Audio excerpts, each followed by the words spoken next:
Konnichiwa मिनासान आज हामीहरु lesson 8 मा रहेर चाहिँ ग्रामर र खान्जी पढ्दै छौं है। लेसन 8 मा पुगिसक्यौं है हामीहरु। लेसन 8 मा पुग्नु भनेको चाहिँ अब चाहिँ अलिकति हामी एडभान्स तरिकाले पढ्दै जान्छौं है। लेसन 8 देखि अलिकति हामी एडभान्स पढ्दै जान्छौं है।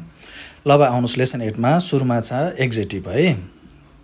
अब एक्जेक्टिभ चाहिँ तपाईको यसलाई चाहिँ जापानिजमा के भन्छ भने केयुसी भन्छ है। केयुसी भनेको चाहिँ के हो? यो भनेको एक्जेक्टिभ हो है। यसमा चाहिँ दुईवटा एक्जेक्टिभ हुन्छ है जहिले पनि, एउटा ना एक्जेक्टिभ एउटा ई एक्जेक्टिभ हुन्छ र केही वडाहरु छ जुन अपवादको रूपमा पनि आउँछन् है। अब ई एक्जेक्टिभ जुन एक्जेक्टिभको अन्त्यमा चाहिँ ई आउँछ ती सबै एक्जेक्टिभहरु चाहिँ ई एक्जेक्टिभ हुन् है। जस्तै उदाहरणको लागि ल हेर्नु है, यहाँ छ के ओ की छ, ओ की को लास्टमा के छ ई एक्जेक्टिभ आएको छ है। ई साउन्ड आएको छ नि, त्यही भएर यो ई एक्जेक्टिभमा पर्यो। अनि अर्को छ ओइसी छ है। ओइसी मा पनि लास्टमा के छ ई आएको छ, त्यही भएर यो चाहिँ ई एक्जेक्टिभ भयो है। अर्को छ चिसाई है। चिसाईमा पनि लास्टमा चाहिँ ई आएको हुनाले यो चाहिँ के भयो ई एक्जेक्टिभमा पर्यो है। र अर्को छ ना एक्जेक्टिभ। ना एक्जेक्टिभ भनेको जुन एक्जेक्टिभको अन्त्यमा चाहिँ ई आउँदैन ती सबै एक्जेक्टिभहरु चाहिँ ना एक्जेक्टिभ हुन् है। जस्तो सिजुखा, सुतेकी, निगियाखा छ है। ल हेर्न सक्नुहुन्छ तपाईहरु, यसको सिजुखाको लास्टमा चाहिँ खा छ, ई छैन, त्यही भएर यो ना एक्जेक्टिभमा पर्यो। सुतेकीमा नि के छ भने लास्टमा कि आएको छ, ई आएको छैन, त्यही भएर यो ना एक्जेक्टिभमा पर्यो है। निगियाखामा पनि के आएको छ, लास्टमा चाहिँ खा आएको छ, त्यही भएर चाहिँ यो चाहिँ ई एक्जेक्टिभमा नपरेर ना एक्जेक्टिभमा पर्यो है।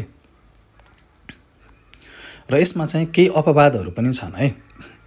कुनै अब यहाँ नोटमा हेर्नुस्, यस्ता एक्जेक्टिभहरु पनि छन् जसको अन्त्यमा ई त आउँछ साउन्ड, तर त्यो ई एक्जेक्टिभमा नभएर ना एक्जेक्टिभमा पर्छ है। यसको कुनै रुल्स छैन, यो तपाईहरुले घोक्नै पर्छ है यो है। अब जस्तो छ हेर्नु यहाँ किरेई छ। किरेई भनेको ब्युटीफुल, लास्टमा हेर्नु यहाँ ई एक्जेक्टिभ आएको छ हैन। अब किरेईमा ई एक्जेक्टिभ आए पनि के अपवादको रूपमा भएर चाहिँ यसलाई मैले रेड मार्क पनि गर्दै छु। यो चाहिँ अपवाद भएर पनि के भयो, यो ई एक्जेक्टिभ भएर पनि ई आएर पनि अपवाद पर्यो के यो। लास्टमा साउन्ड त ई आयो, तर यो खासमा के हो अपवाद भएर चाहिँ यो के भयो ना एक्जेक्टिभमा पर्छ है। अनि एउटा छ किराई। किराई भनेको डिसलाइक, मनै नपर्नु है। त्यो पनि लास्टमा ई आएको छ, तर पनि के गर्नु यो चाहिँ अपवाद भएर यो फेरि ना एक्जेक्टिभमा पर्यो है। अर्को छ युमेई। युमेई भनेको चाहिँ के हो फेमस है। यसमा पनि लास्टमा ई आएको छ, तर के छ यो ना एक्जेक्टिभमा पर्छ है। अनि अर्को छ ओजेई छ है। ओजेई पनि तपाईको के भयो लास्टमा ई आए तापनि यो अपवादको रूपमा पर्छ है।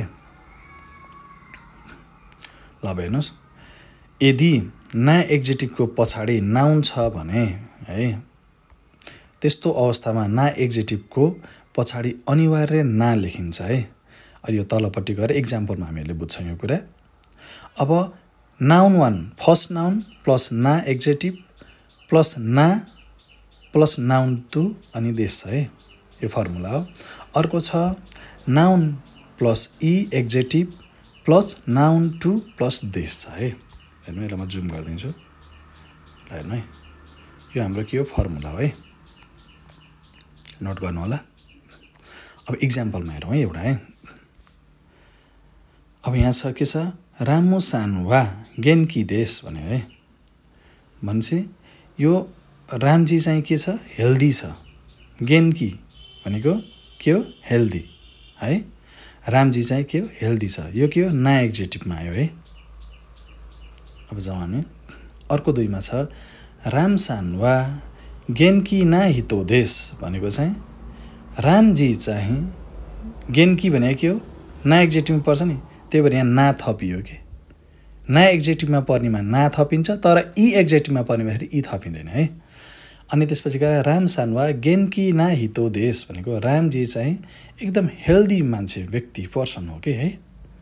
अनि माउन्ट एभरेस्ट वा ताखाई के छ यो के को खान्जी हो हेर्नु त, यामाको खान्जी है, माउन्टेनको यामा देश भन्नु है। अनि माउन्ट एभरेस्ट चाहिँ के भयो त अग्लो हिमाल हो भयो है। यहाँ के भयो ताखाई, ई आयो नि, ई आएपछि यहाँ के गरिन्छ ना थपिँदैन। अब पोखरा वा युमेई, मैले भन्दा अपवादमा परेको युमेई, अनि यो युमे चाहिँ लास्टमा ई साउन्ड आए पनि अपवादको रूपमा परेको भएर ना एक्जेक्टिभमा पर्छ र ना एक्जेक्टिभमा परेपछि के हुन्छ पछाडिपट्टि चाहिँ के गरिन्छ ना थपिन्छ है। पोखरा वा युमेइना माची देश। पोखरा एउटा के हो प्रसिद्ध फेमस सहर हो है। अब ना एक्जेक्टिभमा हेरौँ है। प्रेजेन्ट है पोजिटिभमा चाहिँ देश अनि प्रेजेन्ट नेगेटिभमा चाहिँ ज्यारीमासेन। पास्ट पोजिटिभमा देशिता, पास्ट नेगेटिभमा ज्यारीमासेन देशिता है। यो त हामीले लेसन 1 मै पढेका छौँ हैन। अब रे इक्जाम्पल हेरौँ। गेन्की देश हेल्दी छ, गेन्की ज्यारीमासेन भनेको हेल्दी छैन। अनि गेन्की देशिता भनेको हेल्दी थियो, गेन्की ज्यारीमासेन देशिता भनेको हेल्दी थिएन है। अब हेर्नुहोस् सेनगेचु नो हाचु खानी वातासी वा हिमादेशिता भन्यो है। भनेको यो के हो सेनगेचु नो भनेको गत महिनाको, हाचु खानी भनेको चाहिँ 20 गतेमा, वातासी वा म चाहिँ हिमादेशिता फ्री थिएँ के है। हिमादेश भनेको चाहिँ फ्री हुनु हो नि त, त्यही भएर हिमादेशिता फ्री थिएँ भनेर भन्नु है। अनि अर्को छ केउनेन भनेको चाहिँ गत वर्ष है। नेपारू वा नेपाल आम्मारी भनेको चाहिँ अति धेरै के त्यति धेरै के त्यति भन्ने हो क्या आम्मारी है, त्यति धेरै है आम्मारी। निगियाखा ज्यारीमासेन देशिता भनेको त्यति धेरै भिडभाड थिएन के नेपालमा है। नेपाल चाहिँ गत वर्ष त्यति भिडभाड थिएन। अब ई एक्जेक्टिभमा हेरौँ है। प्रेजेन्ट पोजिटिभमा चाहिँ देश लाग्यो, प्रेजेन्ट नेगेटिभमा चाहिँ के लाग्यो कुनाई देश लाग्यो है। कुनाई देश। अब उता माथि ज्यारीमेसनको नेगेटिभ बनाएको थियो, अब ई एक्जेक्टिभमा आएर नेगेटिभ बनाउँदा के हुँदो रहेछ प्रेजेन्ट नेगेटिभ बनाउँदाखेरि कुनाई देश। पास्ट पोजिटिभ गराउँदाखेरि खात्ता देश भन्ने हुन्छ है, खात्ता देश है। अनि पास्टको नेगेटिभ गराउँदाखेरि चाहिँ कुना खात्ता, पास्टको नेगेटिभ गराउँदा के गर्ने कुना खात्ता गराउने है। ल हेर्नुहोस् यो, ल हेर्नुहोस् है कुना खात्ता। यो के गर्ने हो भने ईलाई हटाउने र ई एक्जेक्टिभ छ भने अब प्रेजेन्टमा त ई आयो देश आयो ल सक्यो। अब प्रेजेन्ट नेगेटिभ गराउने कसरी भन्दाखेरि चाहिँ ईलाई हटाउने र कुनाई देश थप्ने, त्यो भयो नि के भयो प्रेजेन्ट नेगेटिभ भयो। पास्ट बनाउनु पर्यो भने ईलाई हटाउने लास्टको ईलाई अनि त्यसपछि के गर्ने खात्ता देश जोड्यो भने त्यो पास्ट सेन्टेन्स हुन पुग्यो है। अब पास्ट नेगेटिभ गराउनु पर्यो भने ईलाई हटाउने अनि कुना खात्ता जोड्ने है। यो मैले ई काट्दिएको किन हो भने लास्टको ई अक्षरलाई हटाएर यो एड गर्ने हो है। ल फेरि आउँ हामी रेईमा जस्तो ओइसी देश भनेको चाहिँ के हो मिठो छ स्वादिलो छ है। अलि जुम गरेर देखाइदियो तपाईँहरूलाई। अब अघि जुन थियो नि कुनाई देश हैन अनि खात्ता देश कुना खात्ता थियो नि त्यसलाई जो हेर्नु है। अब प्रेजेन्ट पोजिटिभमा के भयो ओइसी। अब प्रेजेन्ट नेगेटिभ गराउनु पर्यो भने ओइसी को ईलाई हेर्नु त काटेर ओइसी कुनाई देश भनेको चाहिँ मिठो छैन। ओइसी कुनाई देश है। ओइसी को ईलाई हटाएर ओइसी कुनाई देश भनेको चाहिँ मिठो छैन भन्ने भयो है। अर्को छ ओइसी खात्ता देश भन्यो है। ओइसी खात्ता देश भनेको चाहिँ ओइसी खाता ईलाई हटाए है यसमा पनि हेर्नु ओइसी को ईलाई हटाएर ओइसी खात्ता देश भनेको मिठो थियो पास्टमा गयो पास्ट पोजिटिभ भयो। अब ओइसी को ईलाई हटाएर फेरि ओइसी कुना खात्ता भनेपछि ओइसी कुना खात्ता भन्दा के भयो पास्ट नेगेटिभ भयो र त्यो मिठो थिएन भन्ने अर्थ थियो है। बुझ्नुभयो इक्जाम्पलले। अब हेर्नु 1 नम्बरमा जाउँ। कोनो रेस्टुरान्नो रेउरी वा दोत्तेमो ओइसी देश भन्यो है। यो रेस्टुरेन्टको खाना धेरै मिठो छ भनेर भन्यो है। अब किनौनो पाती वा आम्मारी तानोसी कुना खात्ता देश भनेको चाहिँ हिजोको पार्टी त्यति धेरै रमाइलो थिएन भन्यो है। ल अब युज अफ गुड भनेको ई भनेको राम्रो के राम्रो ईले के दिन्छ अर्थ राम्रो है। अब राम्रो भन्नलाई के गर्नु त भन्दाखेरि प्रेजेन्ट पोजिटिभमा चाहिँ राम्रो बनाउनु पर्यो भने ई देश बनाउँछ है। अब प्रेजेन्ट नेगेटिभमा चाहिँ यो ई देशलाई चाहिँ यो चाहिँ ईलाई चाहिँ योमा चेन्ज गरिन्छ है। ई देश भनेको र यो देश भनेको चाहिँ एउटै हो है। अब हेर्नु ई देश राम्रो छ, अब प्रेजेन्ट नेगेटिभ गराउनु भने यो कुनै देश भनेको चाहिँ राम्रो छैन, ईलाई चाहिँ योमा चेन्ज हुन्छ है, डबल ई चाहिँ योमा। अब पास्ट पोजिटिभमा गर्दाखेरि चाहिँ यो खाता देश भन्छ, राम्रो थियो है। प्रेजेन्ट पोजिटिभमा चाहिँ ई देश नै भयो। अब त्यो ई देशलाई चाहिँ अब एउटा चाहिँ हामीले अघि के पढेको छ भने ई हटाएर हैन कुनै देश थप्ने। अब ई कुनै देश हुन्न के, अब यो कुनै देश हुन्छ के है। यो फर्मुला हो है, फेरि यो कतैबाट आएको होइन, फर्मुला नै यही हो, हेर्नुहोस् यही नै घोक्नुपर्ने हुन्छ तपाईँहरूले। प्रेजेन्ट नेगेटिभमा यो कुनै देश भने राम्रो छैन, पास्ट पोजिटिभमा आयो भने यो खाता देश राम्रो थियो, पास्ट नेगेटिभमा आएर चाहिँ यो कुना खाता देश भनेर भन्नु है, राम्रो थिएन। यो ई देश नै यतै यो डबल ई छ नि, त्यो एउटा ई त हट्नु पर्ने। अब अर्को ई बचेको ईको ठाउँमा चाहिँ प्रेजेन्ट नेगेटिभ पास्ट पोजिटिभ र पास्ट नेगेटिभ बनाउँदा त्यसको ठाउँ एउटा ईको ठाउँमा चाहिँ के यो थपिन्छ है। ल अब एउटा हेरौँ, इक्जाम्पल हेरौँ है हामीले। अब के हुनु तेन्की वा ई देश भनेको आजको मौसम चाहिँ राम्रो छ है। अब अर्को इक्जाम्पल हेरौँ, के हुनु तेन्की वा यो कुनै देश भनेको आजको मौसम चाहिँ यो कुनै थप्दा बित्तिकै के भयो थिएन, राम्रो हो, राम्रो छैन आजको मौसम। अब किन हुनु तेन्की वा यो खाता देश भनेको हिजोको मौसम राम्रो थियो भन्ने भयो है। अब किन हुनु तेन्की वा यो कुना खाता देश भन्यो है, भनेको हिजोको मौसम चाहिँ राम्रो थिएन भनेर भन्नु है। ल अब जाउँ हामी दौ भनेको कस्तो अथवा दन्ना भनेको चाहिँ दौ भनेको कस्तो भयो, दोन्ना भनेको चाहिँ कस्तो प्रकार भन्ने हुन्छ है। दौ अथवा दोन्ना कस्तो र कस्तो प्रकार है। जस्तै इक्जाम्पलमा हेरौँ, यो चाहिँ तपाईँको क्वेसन गर्दा मात्रै आउने हो है। के हुनु तेन्की वा दौ देशका आजको मौसम कस्तो छ भन्नु है। अब के छ हरि सान वा दोन्ना हितो देशका, हरि कस्तो प्रकारको व्यक्ति हो, हरिजी चाहिँ कस्तो प्रकारको व्यक्ति हुनुहुन्छ है। अब आनाता वा दोन्ना रेउरीगा सुकी देशका, तपाईँलाई कस्तो प्रकारको चाहिँ के खाना मनपर्छ भनेर भन्नु है। अब हामी अब यो पनि गा पार्टी पनि इम्पोर्टेन्ट छ है।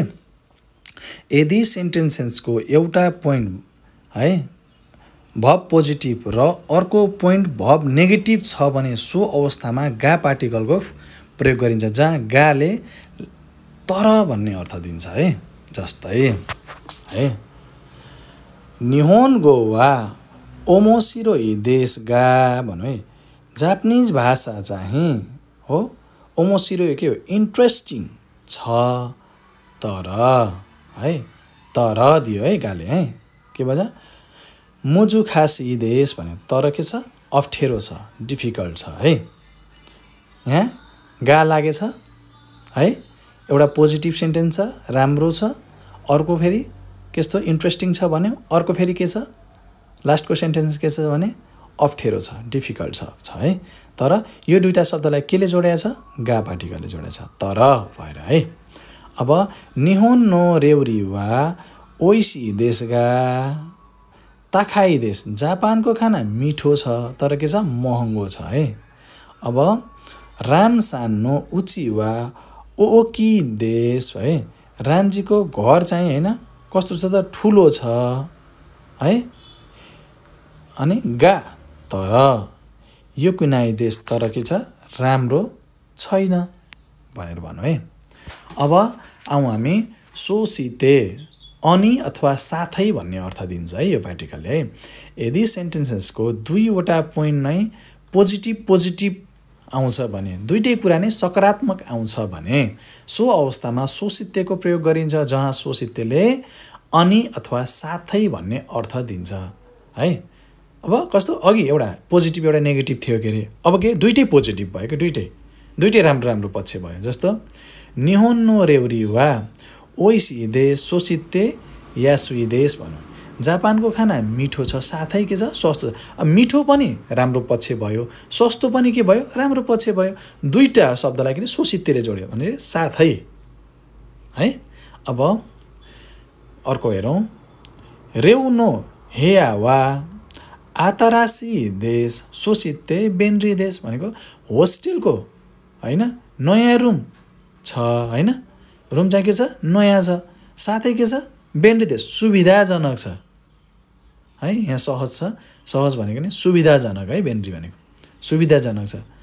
रुम पनि के छ नयाँ छ र सुविधाजनक छ। दुईटै के भयो पोजिटिभ पक्ष भयो। अब हेर्नु नेपारुवा भनेको चाहिँ नेपाल चाहिँ के हो सिजुखा देश सोसिते युमे देश। नेपाल चाहिँ के छ शान्त छ, यो पनि पोजिटिभ पोइन्ट भयो। अनि के छ युमे प्रसिद्ध छ, यो पनि के भयो पोजिटिभ पोइन्ट छ। दुईवटा पोजिटिभ पोइन्ट गर्दा जोड्दाखेरि के गर्यो सोसितेले साथै भन्ने अर्थ दियो है। अनि कुनै ठाउँमा आउँछ तर प्रायः साथै नै हामीले युज गरिन्छ है। अब आउँ हामीहरू खान्जीतिर। वाखारी मास भनेको बुझ्छु, वाखारी मासको खान्जी यस्तो ह। सुकी भनेको मन पर्छ है। हेता भनेको चाहिँ कमजोर, एकदमै फिजिकल्ली कमजोर भएको है। अनि त्यसपछि गएर जेउजु भनेको चाहिँ एकदमै ट्यालेन्ट प्रतिभाशाली व्यक्ति है। एकदमै ट्यालेन्ट मान्छेलाई चाहिँ जेउजु एकदम जान्ने मान्छे के, त्यसलाई जेउजु भन्छ है। खान्जीहरू हेर्नु होला है आफै है। ओतो भनेको के हो आवाज हो। उता भनेको चाहिँ के हो गीत हो। उताई मास भनेको चाहिँ के हो गीत गाउँछु है। ओन्गाकु भनेको के हो सङ्गीत। ए भनेको के हो पिक्चर ड्रइङ हो है। जी भनेको चाहिँ क्यारेक्टर अथवा लेटर है। लेटर क्यारेक्टर अथवा लेटर भनेको चाहिँ अब जस्तो एबिसिडी यो के भयो जी हो के, क्यारेक्टर लेटर हो नि त्यो त। अनि त्यसपछि गएर सुकोसी भनेको एकदम थोरै फ्यु एकदमै थोरै है। अनि त्यसपछि हायाकु भनेको चाहिँ छिटो फास्ट है। अनि जिखान भनेको समय भयो। खान्जी भनेको अब खान्जी भनेको त यो होइन ल। यो सँगसँगै हामी लेसन 8 को ग्रामर पनि सकायौँ। भिडियो लामो छ तर राम्रोसँग हेर्नु होला। 8 लेसनबाट हाम्रो एउटा लेभल चाहिँ ग्रेड अप भइसकेको छ, अप भइसकेको छौँ हामी। अब हामी अलिकति एडभान्स तरिकाले पढ्छौँ, एडभान्स फर्ममा पढ्छौँ है। ल कुनै पनि कुराहरू नजानेको अथवा नबुझेको केही छ भने हामीलाई चाहिँ तपाईँले डाइरेक्टली मेल गर्न सक्नुहुन्छ, अथवा चाहिँ हाम्रो चाहिँ टिकटक पनि छ, त्यसमा गएर चाहिँ हजुरहरूले मेसेज गर्न पनि सक्नुहुन्छ। केही पनि कुनै पनि कुराहरू चाहिँ केही कन्फ्युजिङ लाग्यो भने चाहिँ मेरो त्यो युट्युबमा चाहिँ बायोमा त्यहाँ नम्बर पनि राखिदिएको छ, त्यसमा वाट्सएप छ, त्यसमा पनि तपाईँले मेसेज गर्न सक्नुहुन्छ। र हाम्रो च्यानललाई पनि सब्सक्राइब गरिदिनु होला भन्दै आजको लागि चाहिँ म बिदा हुन्छु। भोलि चाहिँ हामीहरू लेसन 9 को ग्रामर लिएर आउनेछौँ भन्दै